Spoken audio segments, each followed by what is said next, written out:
Welcome to the deep dive.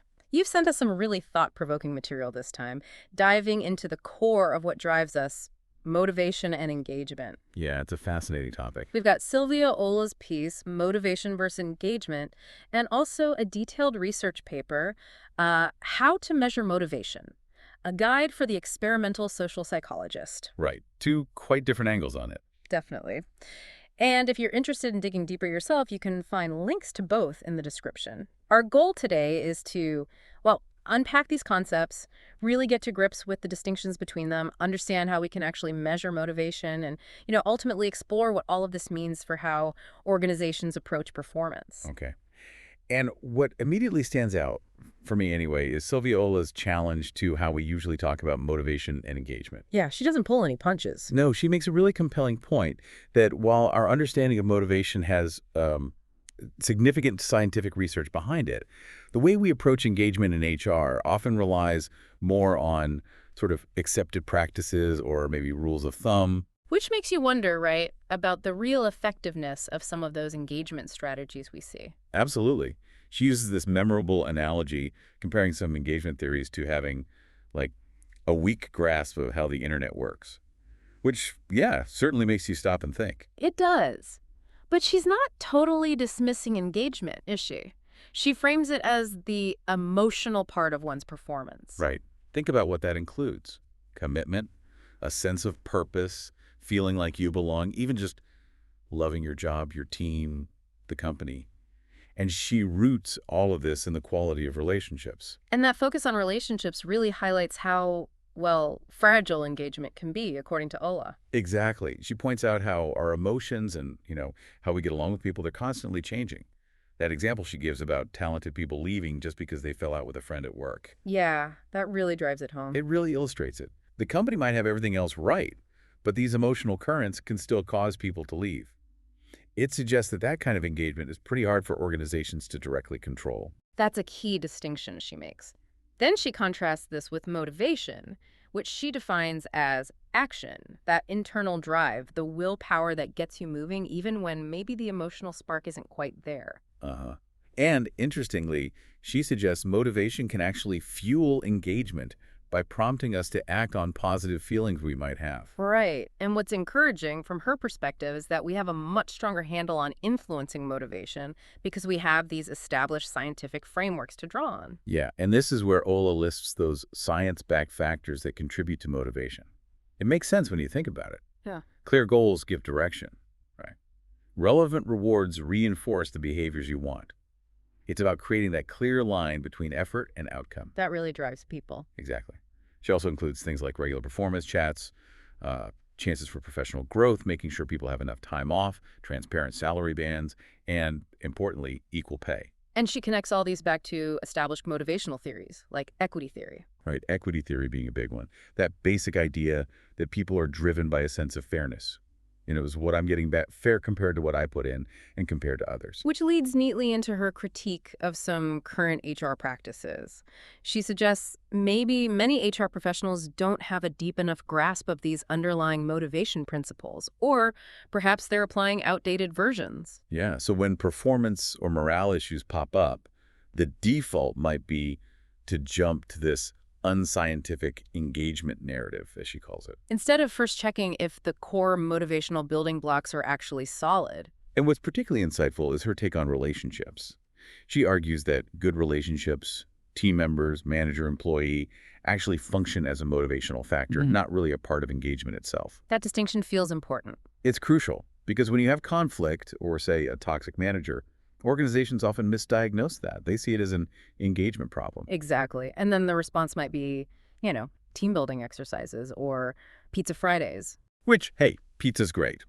But Ola's point is these surface-level things don't fix the fundamental issue, which is a breakdown in motivation likely caused by poor management or unfair conditions. Right. It's like putting a Band-Aid on a broken leg, as the saying goes. So this brings up a question she was asked. Huh? Is it easier to foster engagement or motivation? And her answer is pretty clear: motivation is somewhat more within our reach. Why is that? Her reasoning is that you can actually ask people what drives them. You can try to understand those individual motivators and then focus on creating those conditions. Her own example is quite telling. She says she's motivated by trust. Ah, okay. So if you trust her to do the job. She'll find a way to get it done. Yeah. Whereas engagement, in her view, is more like love for the company, the team, the work, the boss. And love, well, that's deeply personal, hard to just manufacture. Exactly. Organizations can create an environment where good professional relationships can grow, but they can't force those really strong emotional bonds that she defines as engagement. So her core recommendation boils down to an 80-20 focus, right? Yeah. Managers, HR, leaders dedicate most of your effort, say 80%, to building a motivating environment. Her argument is, if you get those fundamentals of motivation right, well, engagement is more likely to follow And naturally. even if it doesn't perfectly. Even if it doesn't, a motivated workforce will still perform. They'll still achieve results possibly better than a workforce that says they're engaged but lacks that underlying drive. And she really hammers this home with that climber's analogy. Motivation and discipline will get you to the summit. It's a powerful image. Focus on the core drivers, not just the fleeting feelings. Okay, now this seems to align really well with the more scientific approach of that research paper you mentioned, the one digging into actually measuring motivation. Yes, the research paper takes a different tack.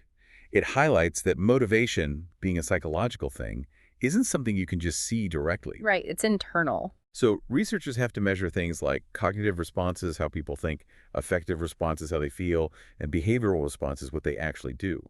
Plus, of course, what people report themselves. Yeah.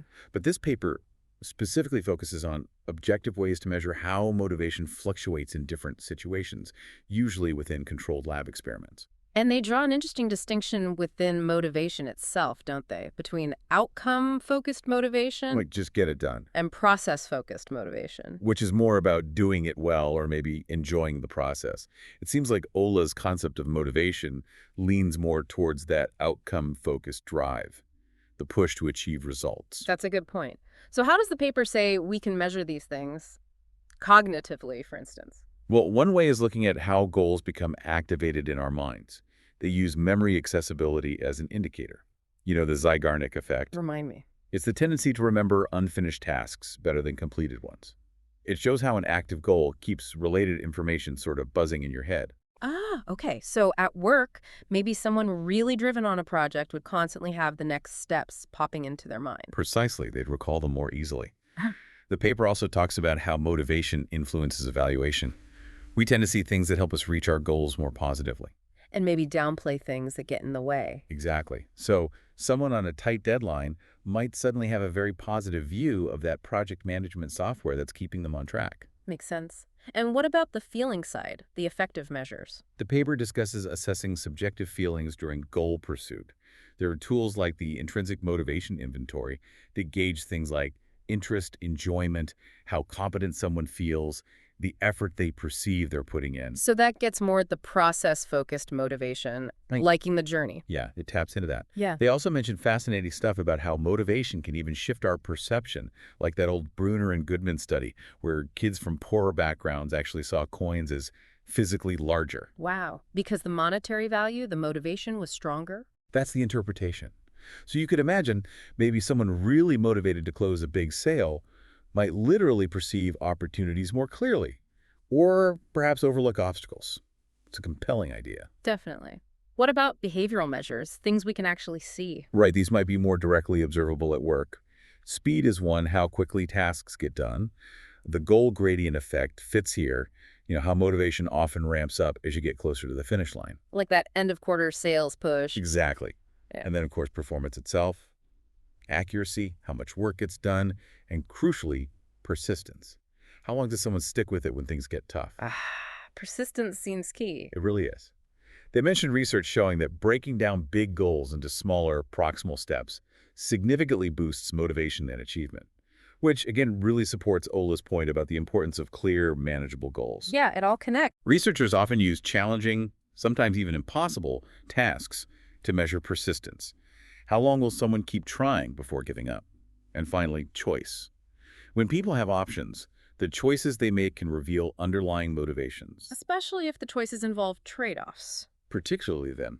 For example, choosing a challenging growth opportunity over an easier, familiar task.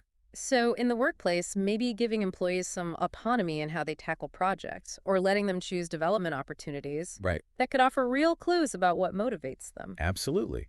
And you see how this research paper kind of provides the scientific underpinning for Ola's arguments. Yeah, it gives a framework. It offers a way to understand and measure motivation, which she argues HR sometimes overlooks for the fuzzier concept of engagement. The paper gives concrete ways to think about assessing if someone is driven by the outcome or invested in the process. It's interesting how Ola's practical, experience-based view and the paper's systematic measurement approach really seem to, well, complement each other. They do. Ola's saying focus on building a motivating environment. And the research paper gives us the tools to understand and maybe even measure what that motivation actually looks like. But the research paper also included a warning, right, about interpreting these measures. Yes, an important caveat. They point out that changes in behavior or how someone thinks might not always be purely down to motivation. Other factors can play a role, like learning. How so? Well, someone might get faster at a task simply because they've practiced and become more skilled, not necessarily because their motivation increased. Okay, that makes sense. Practice makes perfect, not necessarily more motivated. Right. Or consider depletion just being physically or mentally worn out. Mm. Someone might give up on a hard problem not because they lack motivation, but because they're simply burnt out. Yeah, you can be highly motivated, but just hit a wall. Exactly. So this highlights why research design needs to be careful and why, in the real world, we need to be thoughtful when interpreting signs of motivation. We can't ignore these other potential factors. Good point. But ultimately, both Ola's practical insights and the paper's scientific rigor seem to converge on this central idea. We need a deeper understanding and a more strategic application of motivation principles. So bringing it all together, the argument feels pretty strong. Prioritize creating that truly motivating environment, clear goals, fair rewards, growth opportunities, tackling toxic management head on. All that foundational stuff. And if you do that, you're much more likely to see better performance and potentially, as a positive side effect, more genuine, sustainable engagement. It's focusing on the root drivers, not just the feeling that results. And it's about moving away from relying solely on these often vague ideas of engagement and grounding our people strategies more firmly in the science of motivation. Plus, developing better ways to actually assess what truly drives individuals in the first place. So for you, the listener, as you think about all this, how might you reevaluate the strategies you use, maybe in your own work or with your team, to encourage performance and commitment? Yeah, what specific motivational factors might actually be more impactful than just focusing purely on emotional engagement? It's definitely something to chew on. We really encourage you to take a closer look at the articles we discussed today. Again, links are in the description. And really consider the implications for your own understanding of what truly makes people thrive at work.